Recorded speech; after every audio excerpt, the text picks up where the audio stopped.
A double murder in Loudoun County. Deputies working to find out what happened. Plus, plans for Governor Bill Lee's school voucher plan still uncertain at the state capitol. And animal control in Knoxville now under new leadership. We'll break it all down. From your local trusted news source, WVLT News starts now. Well, we're sure glad you're with us here on WVLT News at noon on this April 1st. I'm Harry Sullivan. Tomorrow is a WVLT First Alert Weather Day. Severe storms moving in tomorrow evening. Feeling pretty good right now. Let's get to Chief Meteorologist Heather Haley tracking those changes and moving into East Tennessee. Hey, Heather. Hey, and this is why last week we wanted to give you plenty of heads up, especially going into a holiday weekend, and some of you may actually just be coming back in town from a holiday weekend. So yes, we are continuing to track what is a strong cold front headed our way tomorrow. So it is quiet, warm, and breezy out ahead of that cold front. So we'll end tomorrow in that WVLT First Alert Weather Day mode. Right now it's the clouds moving around. You can see where we had a few sprinkles as expected dancing around this morning. Right now in the cloud cover even, we still have plenty of warmth. That's part of those winds churning up in our favor, actually kicking up heating before a cold front blows through town. So it's 67 right now, Crossville 70, La Follette, Knoxville over here showing off at 74, Dandridge 75 and 72 in Rogersville. So obviously that warmth continuing to spread out with that wind helping out in some spots. Gusts pick up to around 25 miles per hour. Knoxville about 20 miles per hour. Sevierville, Madisonville, Morristown, Greenville. Again, that helps to kind of kick up that heating while we are on the warm and mostly quiet side. So this afternoon we'll just persist in these mid to upper 70s through the 6 o'clock hour. Notice even at 8 o'clock to 10, then we start coming back down into those low 70s. So we're going to stay warm and mostly dry and breezy for now. Then that line of storms comes through tomorrow. So it's one more warm day. Temperatures crash down behind that line of storms. So I've got the latest on the risks from that First Alert Weather Day and impacts to your comfort the rest of this week coming up in your First Alert 8-day planner. Heather, thank you. Developing at this hour, the Loudoun County Sheriff's Office investigating after a married couple was found stabbed to death at their home on Easter. This happened on Highway 321 South in Greenback. Sunday afternoon, deputies say a neighbor found James Ramsey and Betty Ramsey at their home. They say that the murders could have happened between noon and 5 p.m. on Saturday. The suspect, Julian Goodrum of Knoxville, on your screen. Deputies say Goodrum lived with the couple on and off for about 16 years. He even served in the military with their son. Deputies believe Goodrum may have suffered a mental breakdown from PTSD. He's now charged with 2 counts of first-degree murder. And in Nashville, police are looking for the man accused of killing one and hurting 4 others at a restaurant during a Sunday brunch on Easter. Police say it happened around 3 p.m. yesterday. They say the suspect got into an argument with another man and shots were fired. After I'd heard about 10 to 15 shots fired, and then I saw a man run out holding a gun. The suspect, 46-year-old Anton Rucker, is wanted for homicide in the shooting. He's still on the run. Police say the car that may have been driven by Rucker was found overnight. Still no sign of him today. And right now, a missing East Tennessee man at the center of a silver alert. TBI says Mark Shoestring Nichols was last seen in Johnson City. He's described as 6'1", with brown hair, long gray and white beard, and blue eyes. The TBI says Nichols may have several medical conditions that could hinder him from making it home on his own. If you know anywhere that he could be or have any information, call 1-800-TBI-FIND. And it's been 3 months, this legislative session in Nashville, since it started, and still, lawmakers nowhere closer to a deal on Governor Bill Lee's school voucher plan. The House and Senate have 2 completely different proposals, and it's really not clear if either has enough votes to pass. The Senate plan only focuses on vouchers, using public school money to allow more kids to attend private school. In the House, vouchers are just one part of a massive overhaul to state education, which includes less standardized testing and better health for public school teachers. We've sat down, and what we get back is they don't like the House version. And so we sat back down and we have more conversations. You can have freedom of choice for parents. But the overall goal, too, is to improve K through 12 education in our state, which has been flat, which has been stagnant, not to the fault of the teachers. Governor Lee's latest budget proposal doesn't have money for the full House education plan, only has money for those school vouchers. Lawmakers also split about how to handle the huge tax cuts for businesses that Governor Lee's calling for. The Senate has passed a bill giving a group of big businesses $1.5 billion in tax refunds this year alone and a $400 million tax break every year. But the House version of the plan in the works only contains half of that amount of money, and it requires the state to publicly name all of the businesses that are getting the money. This is something some lawmakers are calling for because they want to know if the governor's family business, Lee Company, is one of them. Well, workers have started cutting the wreckage of the Francis Scott Key Bridge in Baltimore into pieces in their effort to reopen the city's port after last week's catastrophic bridge collapse. Nicole Skanga is in Baltimore with the latest on what's now a 24/7 operation. Steel beams once vital to the Francis Scott Key Bridge in Maryland, now surgically cut into pieces, part of a complex wreckage removal operation. It is a mangled, cantilevered mess. Colonel S.D. Pinchason, unified commander of the U.S. Army Corps of Engineers, says crews will scan an underwater superstructure of concrete and twisted metal after each cut. They're very careful that they're not going to send divers or equipment in without knowing for sure. They're reducing the risk by not guessing. The bodies of 2 construction workers have been recovered. 4 other victims are unaccounted for and presumed dead.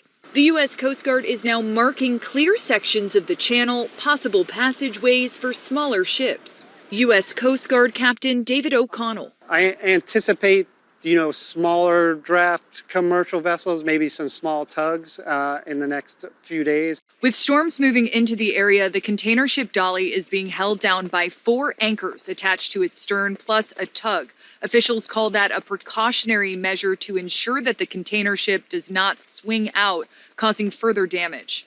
As the investigation continues, we're learning more about the actions taken by police moments before the collision. They are heroes. They truly are. The head of the Maryland Transportation Authority Police Union credits 3 officers for their quick measures to stop traffic, saving dozens of lives. Had these officers delayed even seconds longer, more people would have died. He says there were at least 25 to 30 vehicles lined up behind each officer when the bridge collapsed. Nicole Skanga, CBS News, Baltimore. Well, the U.S. Coast Guard says 2 temporary channels are expected to be cleared today to allow ships to get past the wreckage. This will mainly be for response vessels. And new at noon, Young Williams Animal Center taking a more community-based approach when it comes to helping people and their pets. The center says it's launching Young Williams Animal Services, which will focus on education and assistance for pet owners for long-term change. New services include responding to animal-related concerns, providing more resources to pet owners and their pets, and reconnecting lost pets with their families.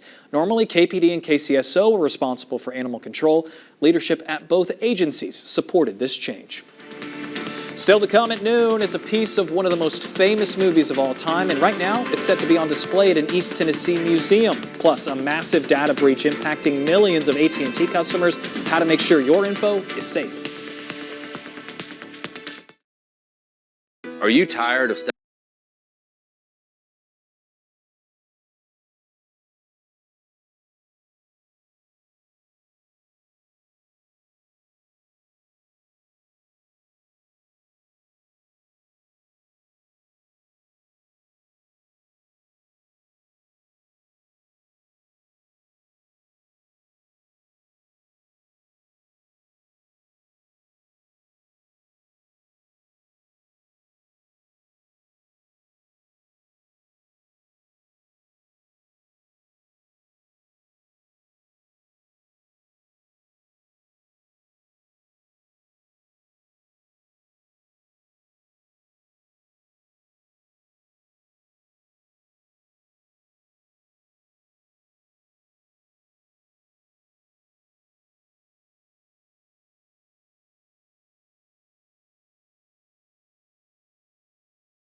Welcome back to WVLT News at noon. How about this? The Titanic Museum in Pigeon Forge is picking up quite an iconic piece of movie history.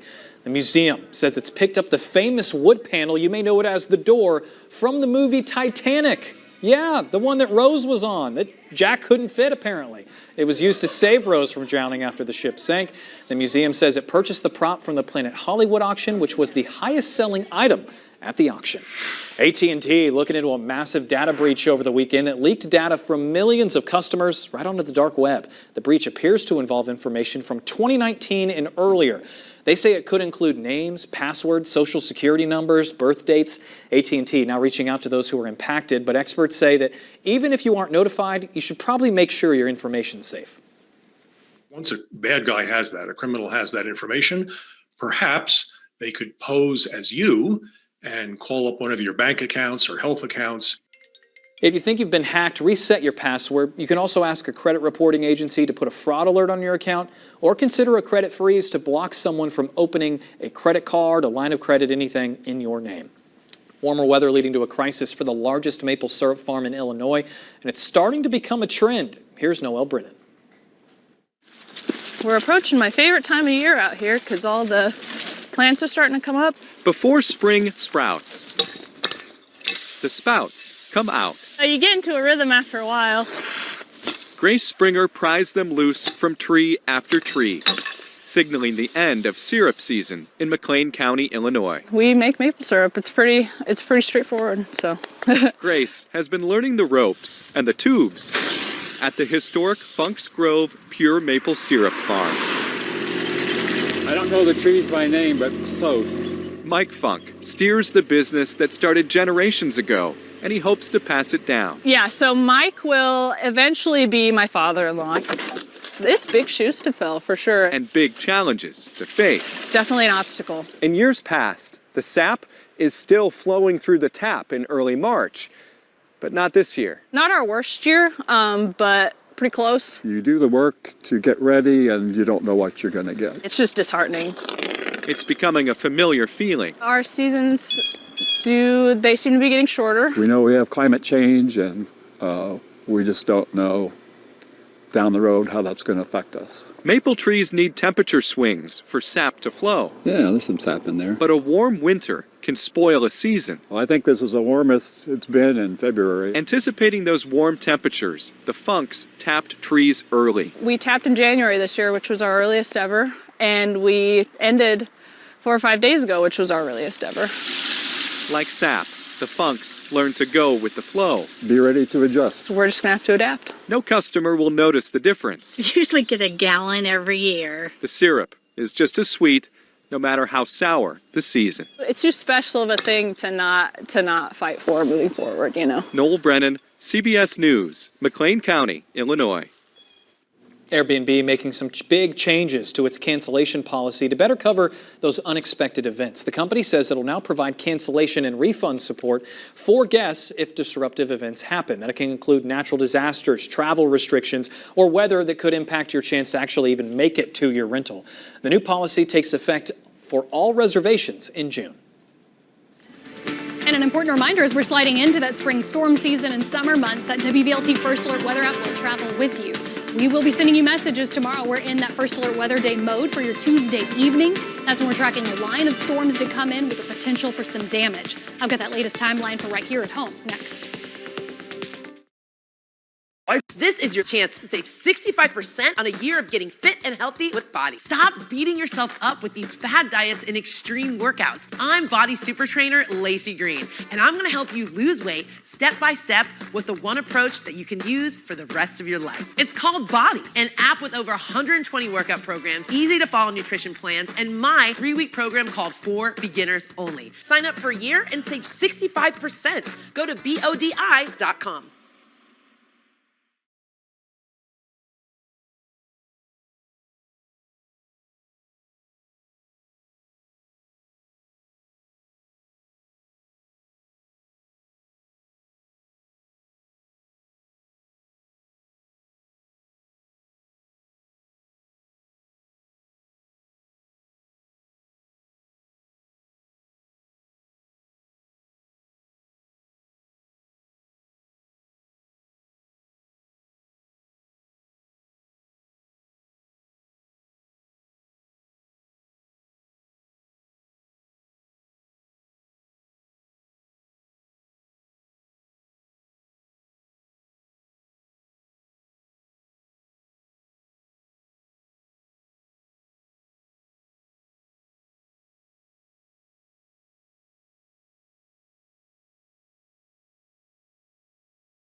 Your First Alert Forecast with Chief Meteorologist Heather Haley. Hope your Monday's off to a good start. New week, post-holiday, and there's a lot of changes building and brewing throughout this week. So bear with me here. I'm going to navigate you through this whole week because right now we're on the warm, mostly cloudy side, mostly 70s at this moment, and we'll keep cranking those out before we crank up some storms. Again, highlighting that risk for Tuesday afternoon to evening is really when the first leading edge of storms moves in. And actually that first leading edge is where I think we could have an isolated tornado coming onto the plateau, coming out of Middle Tennessee. But as that spreads out, really we are bringing in that risk for some damaging wind, some hail possible, and then flooding really is elevated because we'll have some heavy downpours in pockets. Again, this is really into your Tuesday evening, early overnight, so make sure your phone does not go into do not disturb or silent mode there, because in your first alert forecast, we've got so many changes coming through to end the day tomorrow. At least for now, we're sticking with this mostly cloudy to some partly cloudy views. We're sticking with that warmth and the breezy conditions. That'll get you to 80 today, Athens to Kingston. 79 Loudoun, 78 Knoxville. Getting out and enjoying, hopefully some warmth to go with those winds. 74 your high today, Crossville to 76 Oneida. I think you top out around 77 in La Follette and Middlesboro on this warm Monday. 78 your high today, Rutledge and Pigeon Forge. Basically just pumping out those 70s area wide for your afternoon. Could sneak in an 80 here or there, but we just sneak in more of a stray shower for now going into your overnight. So the key here is it is very spotty. So that is definitely some good news. We've got that southwesterly wind still continuing tonight, 10 to 15 miles per hour. Gusts today kick up closer to 25 miles per hour, but notice we only dropped to 66. That's part of being on the warm side of an approaching cold front. Clouds, winds, and warmth persist before we slide into that WVLT first alert weather day tomorrow afternoon to evening. And even notice there it starts out with some spotty rain, just a good day to make sure you've got your umbrella with you, make sure your notifications are turned on from that WVLT first alert weather app as we go from 66 in the morning to 73 at noon. Turn that up to upper 70s one more time as those storms start moving in. Scattered entry there in that 4 to 6 p.m. time frame. And then in the evening, that line of rain and storms is spreading out at that 80% coverage. Notice still low 70s, that colder air is behind that line of storms. So let's walk through that first alert futurecast for your Tuesday. Again, those clouds are brewing still in the morning, a couple of showers popping up, but it really starts to spread out better as the day goes on. Late morning, even a few more showers trying to develop. Noon tomorrow, could be tracking some rain for you. Early afternoon, a few more showers trying to spread out, become a few rumbles of thunder as the kids are getting out of school around 2 to 3 o'clock, but that's not the main line. That's why 5 to 6 p.m. is when that really starts to kind of jut out to the plateau, reach out to the valley. 6 to 8 p.m. is when this spreads out, and that's when we slide up to that 80% coverage. So this is where we'll watch those storm cells.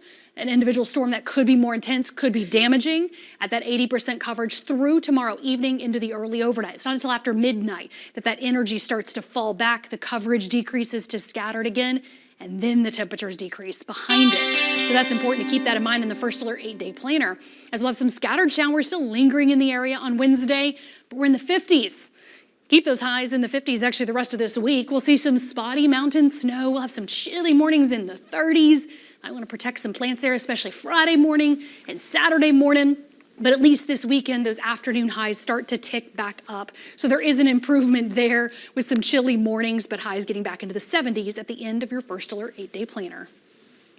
Heather, thank you. Well, women who have more than one alcoholic drink a day can actually increase their risk for heart disease. According to a new study, women who have 8 or more alcoholic drinks in a week saw up to a 51% higher risk of heart disease. Those who had 3 drinks a day, defined as binge drinking, were 68% more likely. The increased risk was seen even for young women in their 20s. The research comes as women are drinking more. Men have historically consumed more alcohol, but women are closing that gap. Nearly 100 cases of measles have been reported in the U.S. this year. The CDC says in more than half of the cases, patients had to go to the hospital or were treated for complications.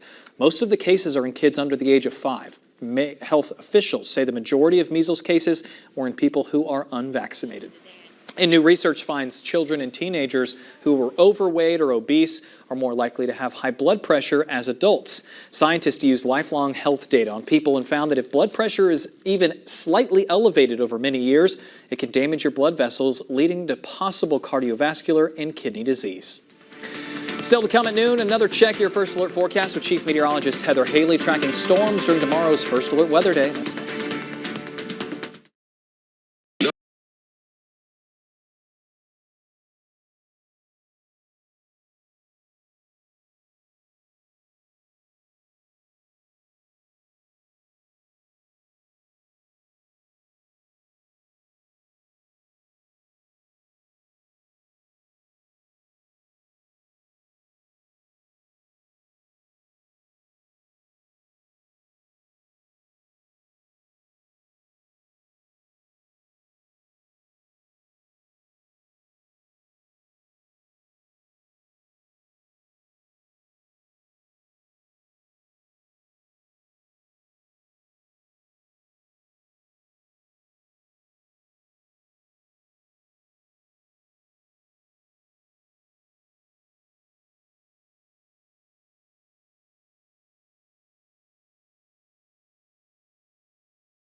All right, just a reminder, we're tracking that rainfall. Again, tomorrow's when we go from spotty to more downpours drenching our area in the evening. So looking at that rainfall potential in your first alert forecast, I do think we could get some of those isolated or localized flooding issues in those risks that I was just highlighting for you because of this rainfall potential. So you can see where it spikes up in that 1 to 2 inch range. We're monitoring some of these higher pockets or really some of those heavier downpours from stronger storms as they enter the plateau and spread out across East Tennessee and then downgrade a bit as it hits the foothills to mountains and far northeast Tennessee. So again, look at those potential impacts tomorrow evening as the rain, isolated severe storms possible. Those gusts of 40+ miles per hour are a big threat there. And then hail is possible along with a tornado really just not being able to be ruled out as that enters our area to end tomorrow. Again, the rest of this week is when we feel the effects of this cold front. So you get those days in the 50s, some mornings in the 30s. At least we'll slide into the weekend though with temperatures trying to slide back up. So that means make sure you've got that WVLT First Alert weather app. We'll send you messages when lightning, heavy rain are nearby, or of course, something severe or even a watch is issued. Oh yeah, definitely. Heather, thank you. That'll do it for us here at noon. We'll see you back at 3:30. Enjoy today. Yes. Nice and warm out there, beautiful. Here's a live look outside in East Tennessee. Have a good one.